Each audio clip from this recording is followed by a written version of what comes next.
बाकी जो लोग तालियों के बीच आमंत्रित करना चाहूंगा कि आप आए और अपना उद्बोधन दें।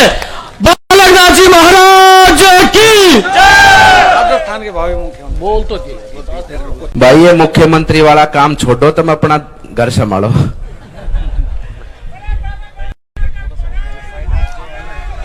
देखिए, मंच के माध्यम से इस प्रकार की बातें ना कही जाएं। ये तो हम सब पार्टी के कार्यकर्ता हैं और कार्यकर्ता बनकर काम करें। बैठ जाओ ना जी, आप बैठो। ना ना ना, बैठो बैठो बैठो बस। विश्व स्वरूपम जगदीश स्वरूपम धर्मर्कयूपम यतिवर के भूपम संसारे सारम त्रेतार्पहारम श्रीमस्त नाथम सत्यम नमामि। बोलिए महायोगी गुरु गोरक्षनाथ जी महाराज की। बोलिए भारत माता की।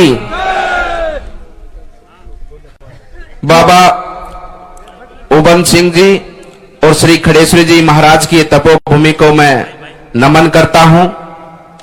और आज हम सब लोग भारतीय जनता पार्टी की प्रत्याशी श्रीमती श्री संतोष अहलावत जी के इस विजय श्री की यात्रा में आज हम सब लोग सम्मिलित हुए हैं। इस मंच पर उपस्थित हमारे बीच में हमारे हरियाणा से पूर्व मंत्री श्री रामविलास शर्मा जी यहां पर विराजमान है, जो कि सबका पतरा अपने पास में रखते हैं। सबकी कुंडली मिल जाएगी इनके पास में भाई। उपस्थित हमारे बीच में भरतपुर से हमारी सांसद महोदय श्रीमती रंजीता कोहली जी, हमारे पूर्व विधायक, अभी तो वर्तमान ही है भाई, पूर्व तो कैसे हो सकते हैं, हमारे वर्तमान विधायक और सबके प्रति प्रेम और भाव और सेवा का भाव रखने वाले ऐसे हमारे सुभाष पुनिया जी, उनके लिए जोरदार ताली बजाकर उनका अभिनंदन और स्वागत करें। ये होते हैं पार्टी के कार्यकर्ता कि जो सिर्फ कमल का फूल देखते हैं, पार्टी को देखते हैं और पार्टी के साथ में कार्यकर्ता की भांति लग जाते हैं।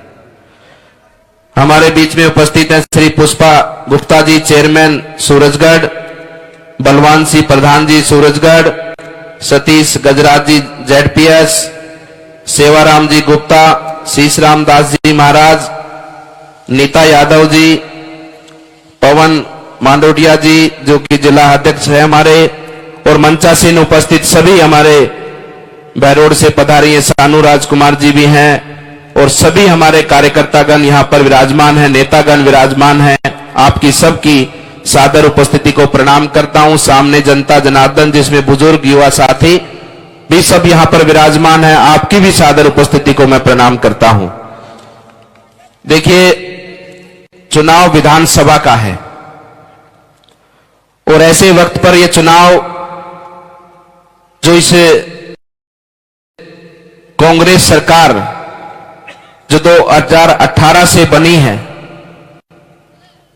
ऐसा वक्त जो आज राजस्थान की जनता देख रही है, पिछले 5 वर्षों से राजस्थान की जनता भुगत रही है, ऐसी सरकार कभी आप लोगों ने देखी क्या? कभी भी देखी हो तो, क्योंकि बुजुर्ग सामने बैठे हैं,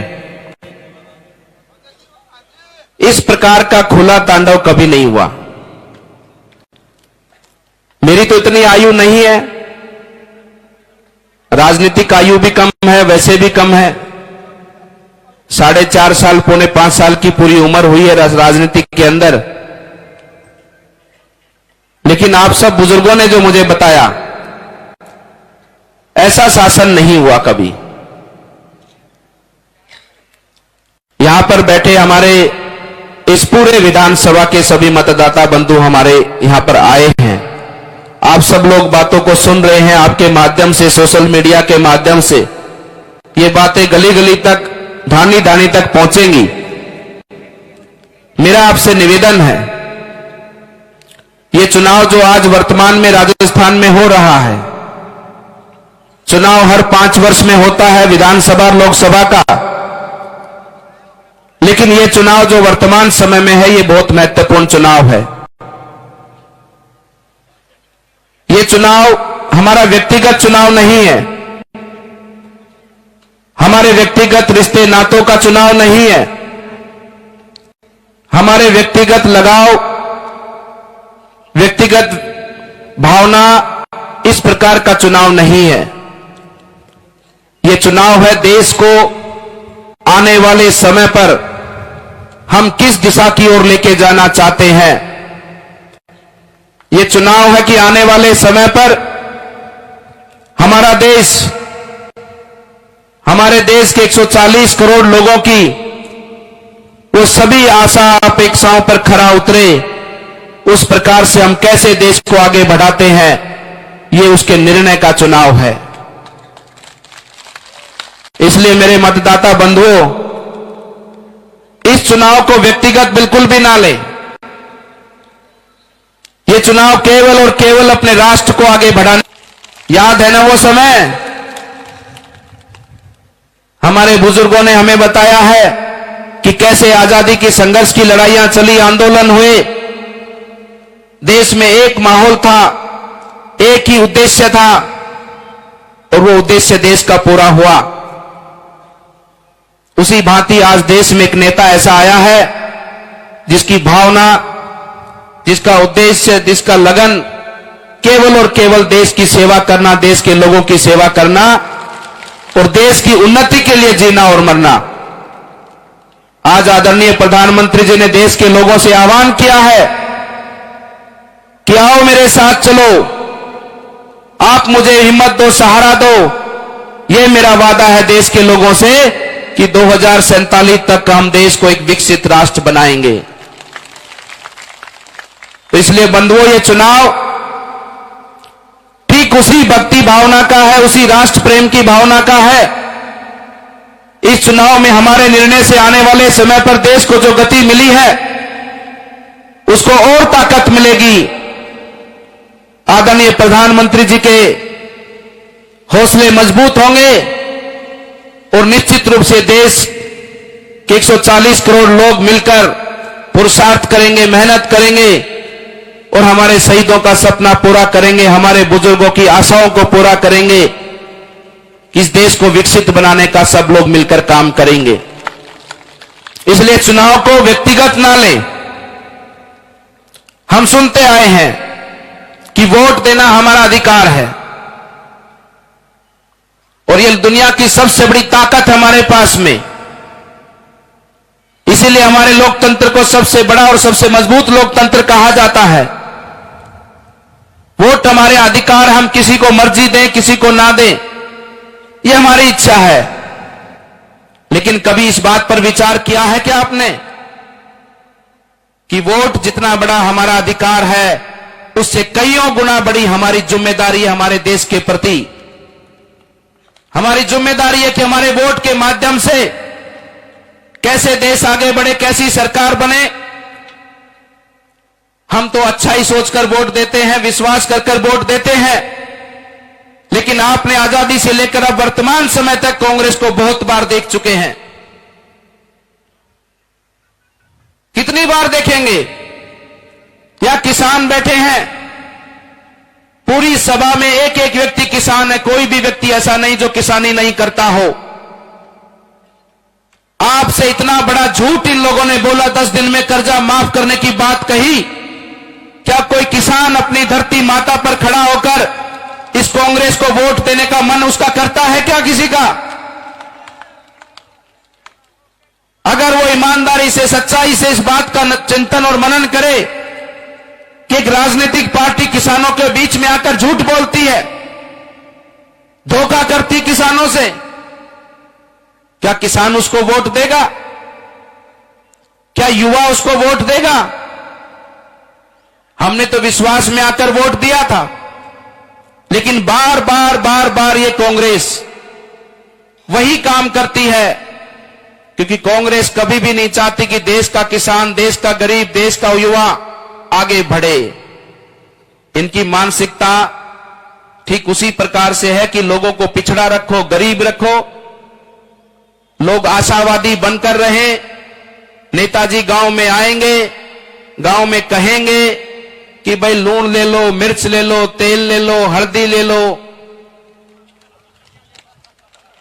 लूण ले लो, मिर्च ले लो, तेल ले लो, 100 यूनिट बिजली की ले लो। अरे इतना भोला समझा है कि हमारे किसानों को, हमारे राजस्थान की जनता को। ये वो भारत है, ये नरेंद्र मोदी जी का भारत है जो आज चांद पर तिरंगा लहराता है। ये वो भारत है आज दुनिया की तीसरी अर्थव्यवस्था है।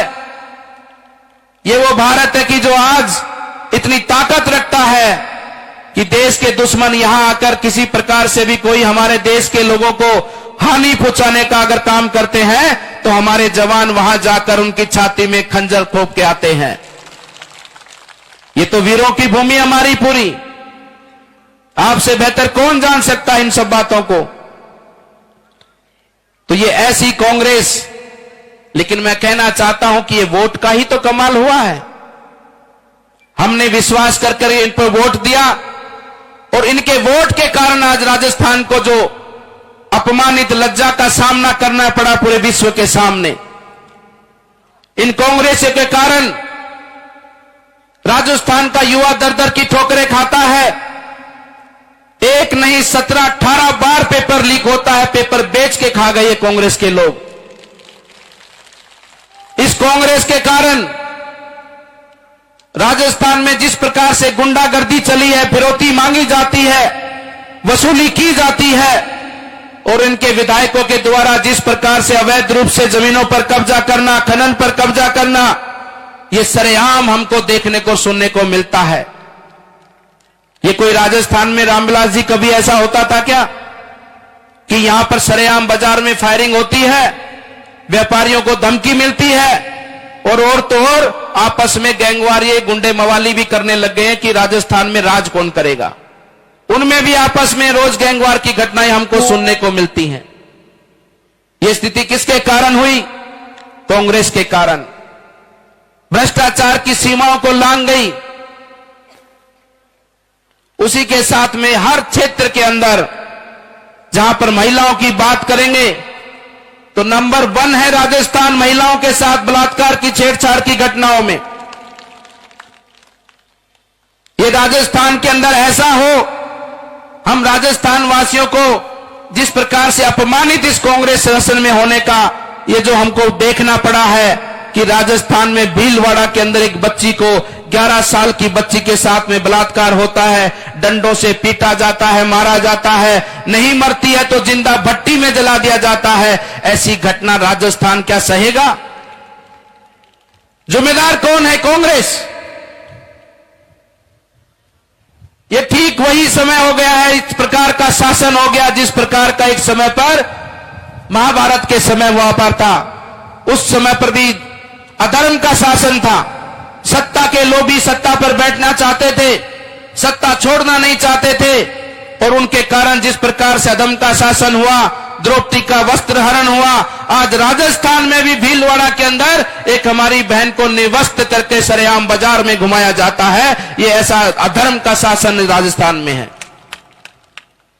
इसलिए बंधुओं, हर जगह पर देख लो तुष्टीकरण की राजनीति, तुष्टीकरण की राजनीति की पराकाष्ठाओं को पार किया है।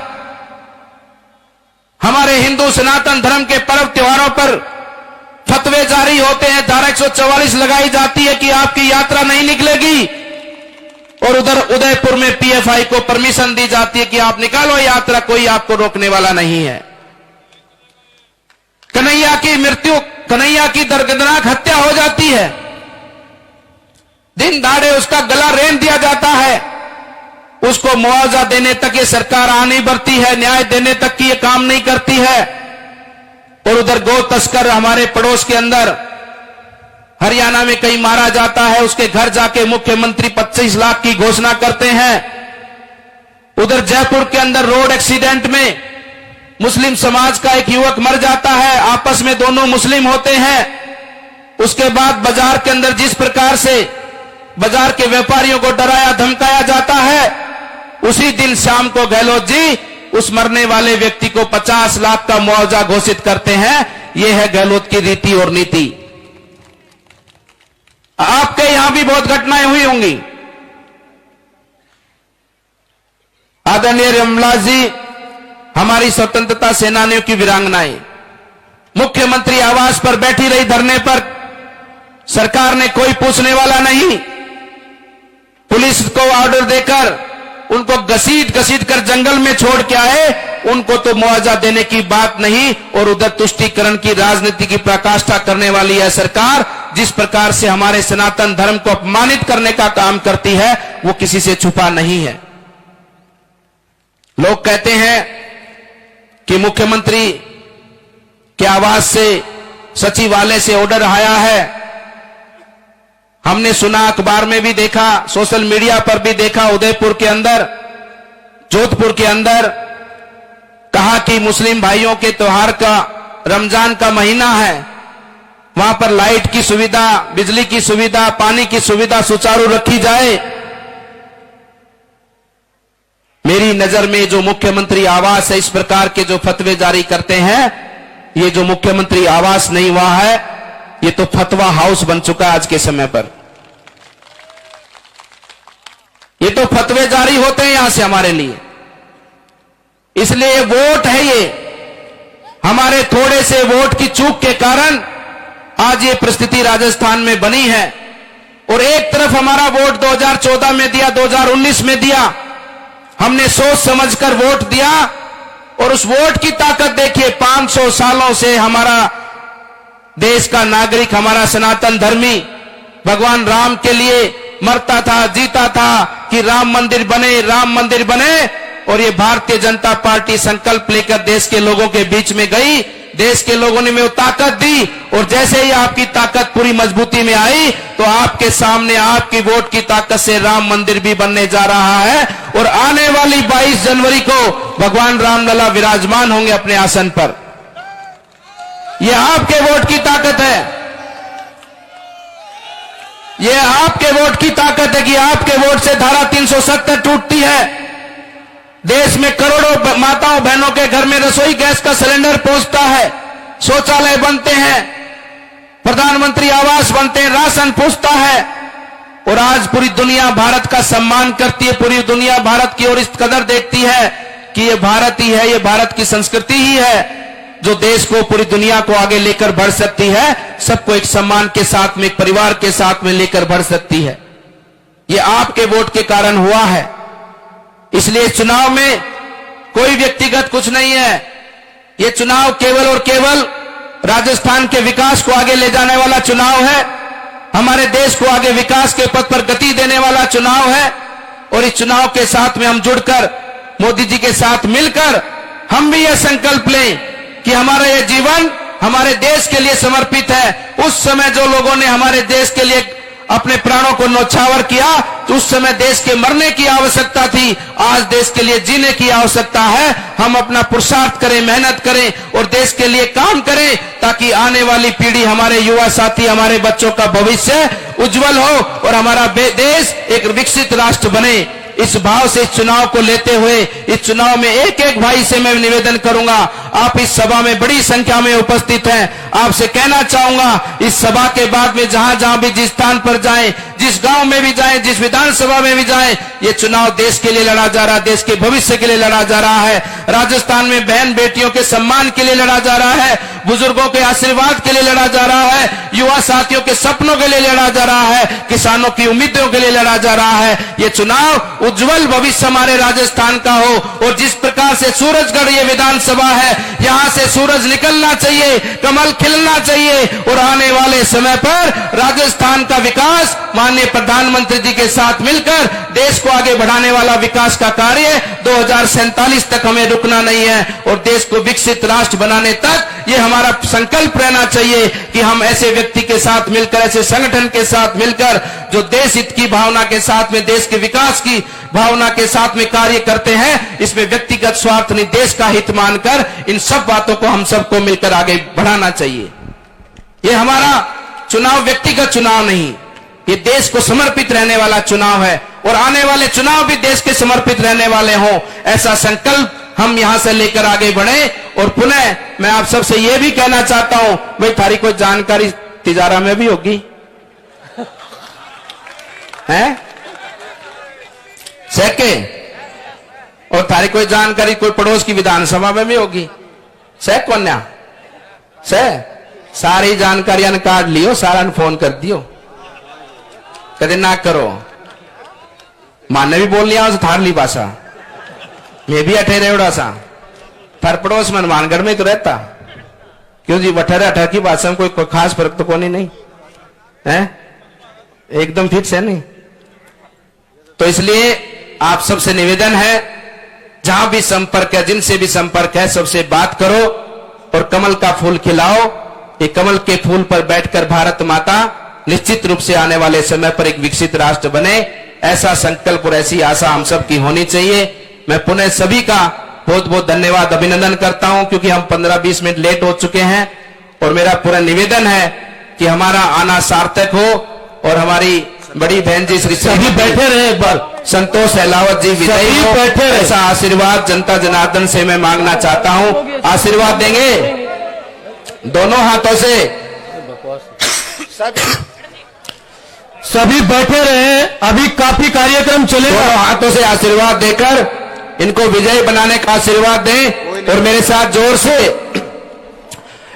जोर से बोलिए, भारत माता की, भारत माता की, धर्म की, धर्म की, धर्म की, अधर्म का, अधर्म का, प्राणियों में, प्राणियों में, विश्व का, विश्व का, बोलो भारत माता की। धन्यवाद।